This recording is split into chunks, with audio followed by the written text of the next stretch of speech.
এই মহিলাটি সুন্দর হওয়ার জন্য প্লাস্টিক সার্জারি করানোর সিদ্ধান্ত নেয়, কিন্তু যেই সে অপারেশন টেবিলে শোয়, ডাক্তাররা তার চারপাশে জড়ো হয়ে অদ্ভুত মন্ত্র পড়তে লাগে। এটা সার্জারির চেয়ে কোনো বলির রীতিনীতির মতো বেশি লাগে, কিন্তু এখন আফসোস করে লাভ হয় না। অ্যানাস্থেসিয়ার প্রভাবে অ্যানা দ্রুত অজ্ঞান হয়ে যায়। সার্জারির পর তীব্র ব্যথার কারণে সে নিজের যত্ন নিতে পারছিল না। ওষুধ খাওয়া পর্যন্ত তার জন্য কঠিন হয়ে ওঠে। তার মেয়ে অ্যানার নাকে কিছু একটা অদ্ভুত দেখতে পায়। সে ব্যান্ডেজ সরিয়ে দেখতে যাবে, কিন্তু অ্যানা বলে যে ডাক্তার মানা করেছে, যদি সময়ের আগে ব্যান্ডেজ সরানো হয় তবে সার্জারি ব্যর্থ হবে।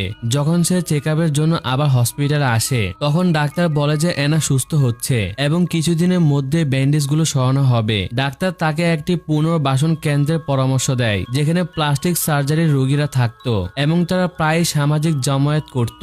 এই কথা শুনে অ্যানা উৎসাহিত হয়ে ওঠে, কিন্তু তার মেয়ের বিপদের সন্দেহ হয়। সে জানতে পারে যে সেই প্লাস্টিক সার্জারির মেডিকেল লাইসেন্স পর্যন্ত ছিল না। তবুও অ্যানা তার কথা না শুনে পরের দিন রিহ্যাব সেন্টারে চলে যায়। সেখানে পৌঁছে সে দেখে যে একটি জোরদার পার্টি চলছে, কিন্তু অদ্ভুত ব্যাপার হলো অ্যানাই ছিল একমাত্র ব্যক্তি যার পুরো মুখে ব্যান্ডেজ ছিল।